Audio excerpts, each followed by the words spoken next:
This is a local story about zoning, but it has application wherever zoning laws exist.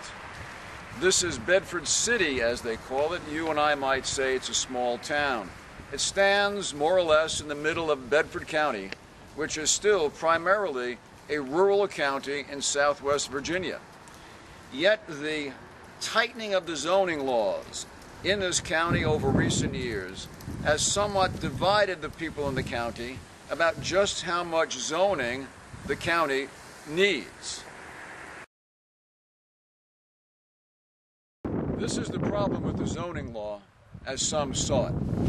It got so complicated and so restricted that one might build a barn there, but not be allowed to build a barn there. You might have some horses out yonder, but not be allowed to have horses over there. This caused two candidates to emerge, Mrs. Tammy Parker and Mr. Bill Thomason. Both won their elections to the County Board of Supervisors just a few days ago. Both were vocal critics of the Bedford County zoning law as it now exists. Mr. Thomason had defeated an incumbent of many, many years standing. And regarding Mrs. Tammy Parker, well, her case is particularly interesting. Tammy Parker works in the Bedford County zoning office. She's been there for quite a while. While there, she saw many residents aggrieved by the zoning laws. They wanted to do things with their real estate that they thought were perfectly reasonable, but the zoning laws wouldn't let them do it.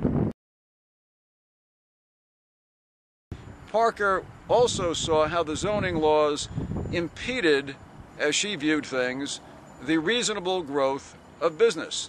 I'm standing in Forest, Virginia, within Bedford County, and you can see some of that growth behind me.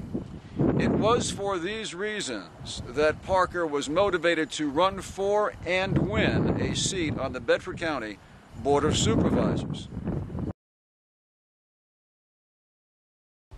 Brunswick stew, sold by the court to go. Wherever the rural community in a county exists in the midst of a growing business community, there's going to be some conflict regarding the zoning laws. When Parker and Thomason are sworn into office after the first of the year, they will have the opportunity to fulfill their promises to move ahead with attempting to make the existing zoning laws kinder and gentler, while at the same time preserving protections for the rural community. This movie, It's a Wonderful Life, is considered by many to be a classic.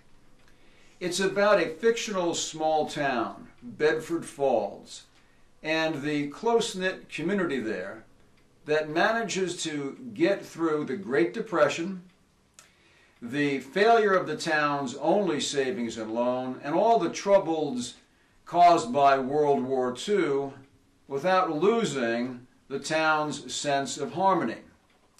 In real-life Bedford County, which has always been a reasonably harmonious place, you can now see growing divisions among the population.